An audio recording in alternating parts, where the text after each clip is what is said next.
네, 오늘 함께해 주실 두 분 소개해드리죠. 장한대 박창환 교수님, 김대현 시사평론가 모셨습니다. 안녕하십니까? 네, 안녕하세요. 어서 오십시오. 네, 국민의힘 비대위가 출범을 했습니다. 차기 당권 주자들도 이제 몸풀기에 들어갔는데요. 먼저 김기현, 안철수 의원과 또 나경원 전 의원 등이 후보군으로 거론되고 있고, 또 본인은 의사를 밝힌 적은 없지만 유승민 전 의원 얘기도 계속 나오고 있습니다. 여론은 어떻게 바라보고 있을까요? 먼저 국민을 상대로 한 선호도 국민의힘 차기 당대표 유승민 전 의원이 19%로 선두, 그리고 이준석 전 대표가 13.9%로 2위, 그 다음에 안철수 의원 13.7, 나경원 전 의원 12.3, 좀 처지게 김기현, 원성동 의원이 있습니다. 자, 그렇다면 국민의힘 지지층에서는 어떻게 선호도를 보여주고 있을까요? 자, 결과가 좀 바뀌죠. 나경원 전 의원이 28.2%로 가장 높습니다. 그 다음에 안철수 의원 20.9, 3위가 전 이준석 대표 16.2, 그 다음이 국민 여론에서 가장 높았던 유승민 전 의원은 8.8, 김기현, 권성동은 그 순서 그대로입니다. 자, SBS 여론조사 결과였고요. 8월 15일부터 16일까지 한 내용이었습니다. 자, 당심과 민심이 일단 엇갈리고 있다는 것이 눈에 띄고, 나경원 전 의원이 안철수 의원보다도 당내에서 좀 많은 지지를 받고 있다. 이것이 좀 눈길을 끄는군요. 박 교수님, 어떻게 보십니까? 네, 뭐 보통 대통령 취임 직후는 네. 대통령 지지율이 상당히 높죠. 예. 대통령 지지율이 높다 보니까 민심과 당심이 특별히 엇갈릴 이유가 없습니다. 예. 강력한 대통령 지지율을 기반으로 해서 소위 말하는 당권파가 대통령과 한 몸이 되는, 예. 그러다 보니까 뭐 당심과 민심이 함께 가는 게 일반적이죠. 자, 그런데 윤석열 정부 들어서고 나서 100일인데 지지율이 20%대를 달리고 있습니다. 뭐 사상 유례 없는 일이다, 뭐 이런 평가를 받는데, 자, 이러다 보니까 민심은 대통령에 대해서 비판적일 수밖에 없고, 그러면 대통령과 대립각을 세우고 있는 인물들을 눈여겨볼 수밖에 없는 거죠.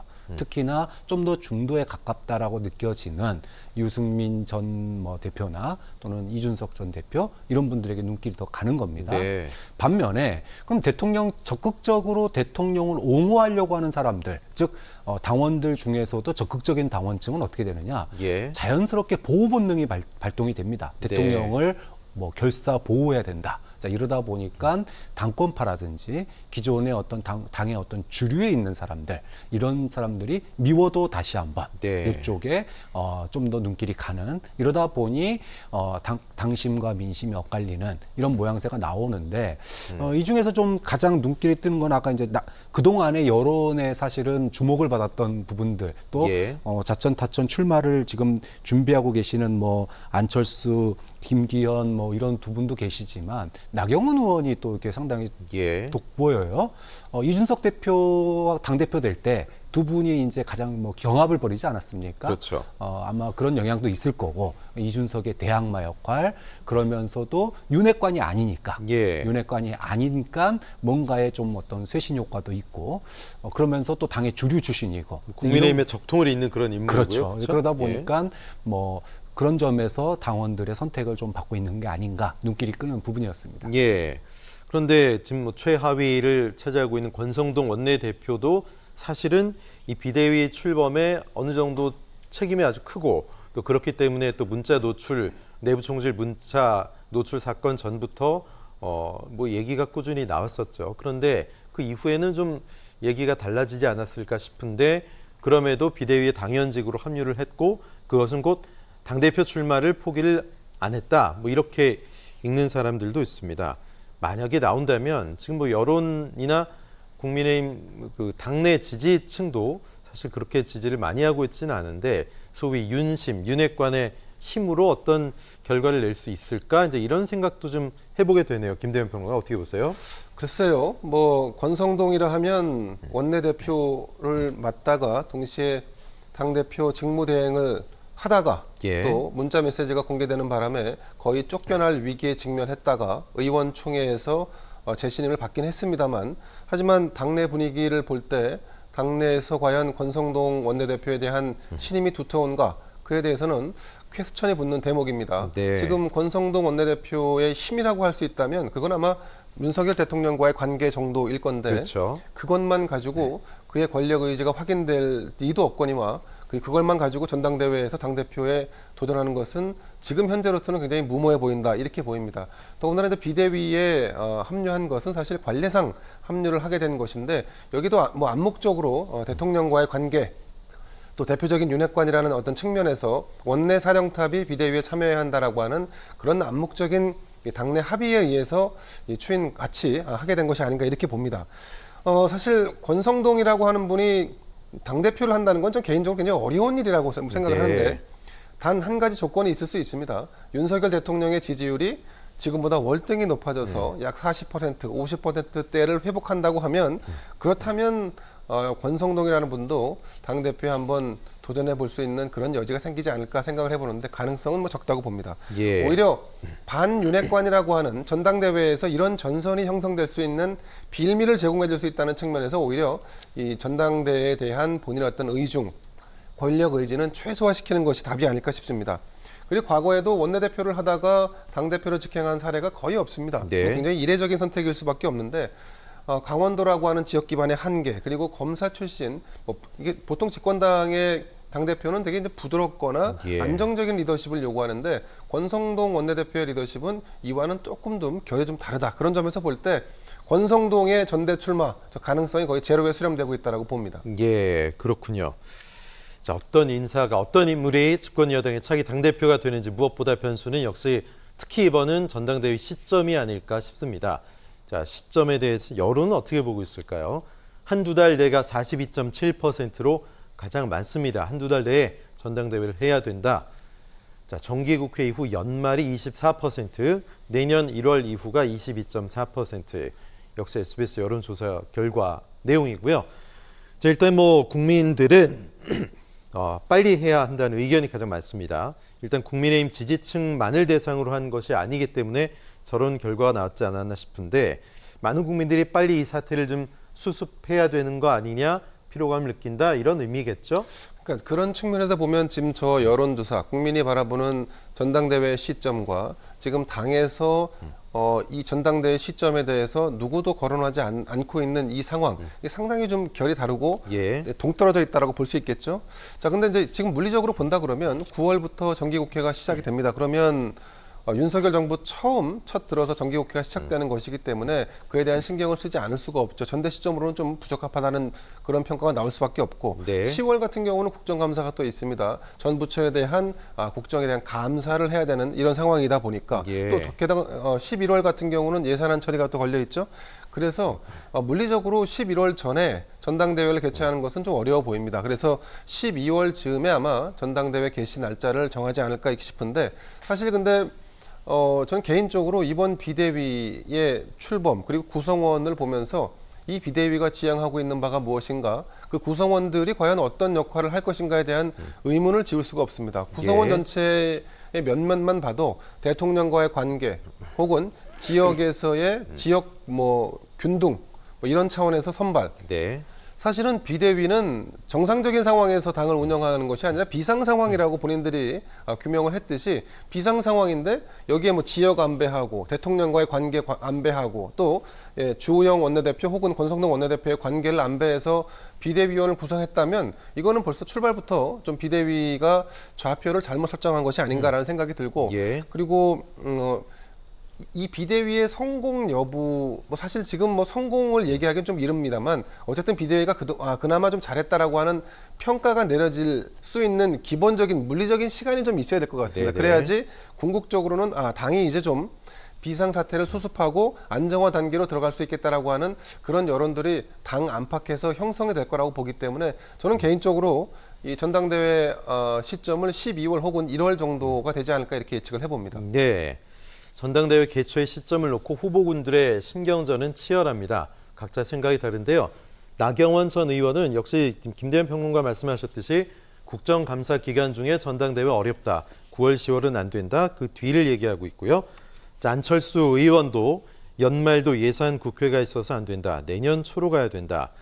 김기현 의원은 수해 등 변수에 서둘러 전당대회를 개최하는 게 무리이기 때문에 다만 내년 초는 넘길 수 없다. 연말 정도를 보고 있습니다. 뭐 시기에 대한 생각이 각각 다 다른 이유는 몸풀 시간도 필요할 것이고 또 세를 불릴 시간도 덩치를 키울 시간도 필요할 것이고 반대편에 있는 사람들은 또 그걸 막아야 될 것이고 각기 다른 계산이 있을 텐데 어쨌든 당 내에서는 한 올 연말 정도로 보고 있는 의견이 다수인 것 같아요, 박 교수님. 네. 그럼 여권 지도부가 예. 절박감이나 위기감이 그렇게 보이지 않습니다.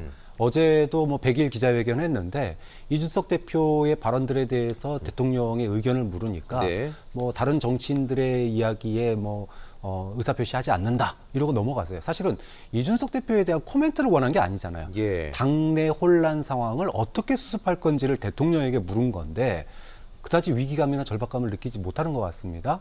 주호영 비대위원장은 어떤가? 이준석 대표랑 지금 이제 소송전에 들어갔는데 예. 뭐 만날 의사가 없습니다. 안 만나겠다라고 합니다. 자, 이러면 한두 달 내에 전당대회가 가능할까요? 아마도 저는 어렵다고 봅니다. 네. 아까 말씀하셨던 것처럼 정기국회, 윤석열 정부 첫 해의 정기국회다 보니까 가뜩이나 소수 여당인데 여기에 올인을 해야 되는 상황입니다. 현실적으로. 그리고 또 하나는 내년 그럼 1월 달로 넘어가면 어떻게 되느냐? 이준석 전 대표의 징계가 끝납니다. 그러면 당권을 회복하게 돼요. 그럼 출마, 소위 당권 도전을 다시 할 수 있습니다. 막을 명분이 없는 거죠. 그렇죠. 그러다 보니까 1월 달로 넘어가면 안 됩니다. 그래서 나온 게 12월 3일이면 예산안이 자동으로 처리가 됩니다. 네. 그렇기 때문에 예산안을 처리한 12월 말이 가장 적기 아니냐 이렇게 보는데 주호영 비대위원장도 혁신형이라고 하는 말을 굳이 앞에다 붙였어요. 예. 그 얘기는 한두 달 내에 전당대회 하지 않겠다. 그리고 지금의 위기 국면을 고스란히 차기 지도부에게 넘길 수 없는 거니까 본인이 어느 정도 좀 냉각 효과를 가지고 네. 정기국회 지난 다음에 12월 달쯤에 하겠다라는 보관이 있는 거 아니냐 이렇게 전망하는 국민의힘 내부 관계자들의 목소리가 많은 걸로 알고 있습니다. 예. 시기가 언제든 뭐 비대위 체제로 계속 가진 않겠죠. 언제든 전당대회는 할 텐데 쟁점은 여전히 이준석 전 대표입니다. 국민의힘 비대위 체제에 반발해서 가처분 신청을 냈죠. 어제 심리가 시작했는데 결론이 안 나오고 있습니다. 시간이 좀 오래 필요하다. 이례적으로 판단을 그렇게 좀 늦추고 있는데 법원도 이 얘기는 또 본안 소송까지 이 대표가 냈단 말이죠. 법원들이 자신의 손을 안 들어줄 것 같다. 이거에도 대비하고 있는 것 같습니다. 설사 기각이 돼도 또 이 전 대표는 국민의힘 비대위와 전당대회를 흔들 수 있는 일종의 무기가 뭐 존재한다. 이렇게 볼 수도 있을 것 같은데요. 박 교수님 어떻게 보십니까? 이 사실 취임 100일 그다음에 8.15 기념사가 나올 때쯤이면 네. 첫 해에는 대통령의 이야기가 온 언론과 방송에 도배가 돼야 됩니다. 그렇죠. 자, 그런데 이 100일 직전에 또 8.15 기념사 직전에 이준석 대표의 기자회견이 있었죠. 그러다 보니까 이준석 대표의 보도량, 언급량이 훨씬 많습니다. 한마디로 대통령이 가려져 버렸습니다.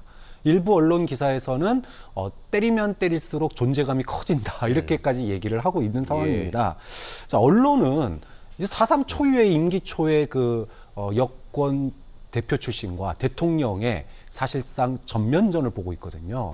자, 언론은 이거를 연일 대대적인 보도를 하고 있습니다.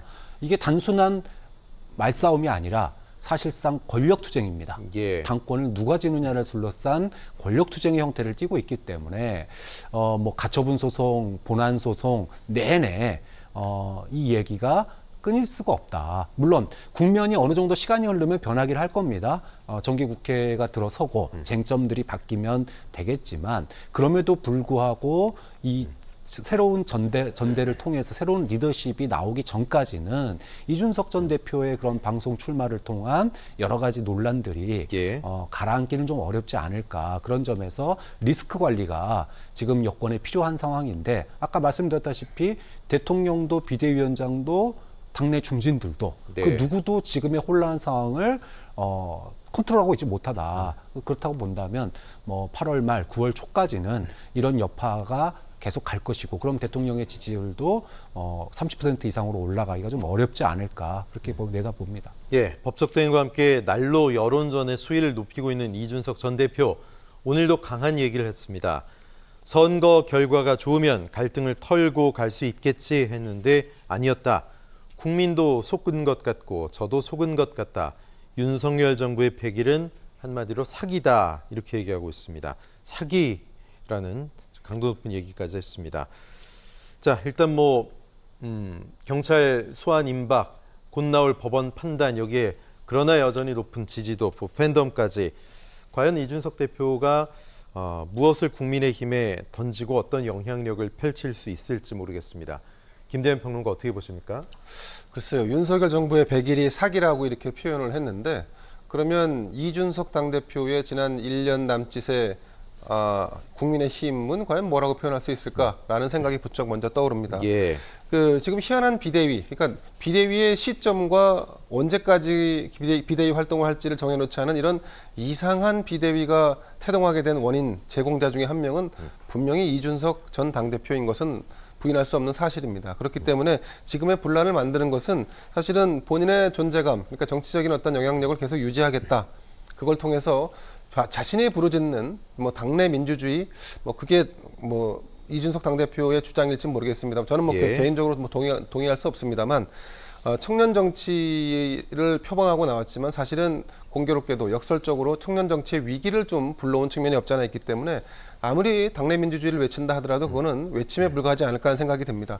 사실 정당이라는 것은 아시겠습니다만 일정 정도의 혼란과 아니면 충돌 또 논란 이런 건 있을 수 있습니다. 그건 네. 오히려 정당이 어떤 측면에서 보면 발전해 나가는 에너지로 승화될 그런 여지가 있기 때문에 예. 그런데 지금 이준석 전 당대표의 모습은 그런 어떤 깨끗한 에너지를 만들기 위한 신선한 에너지를 만들기 위한 논란 혹은 이런 분란을 넘어서서 거의 당의 내용 사태, 분열 사태까지 가고 있는 거 아닙니까? 이거는 좀 누가 봐도 과도하다라고 하는 평가를 하지 않을 수 없고 다만 이제 그동안에 이준석 전 당대표가 당해준 여러 가지 의미는 있죠.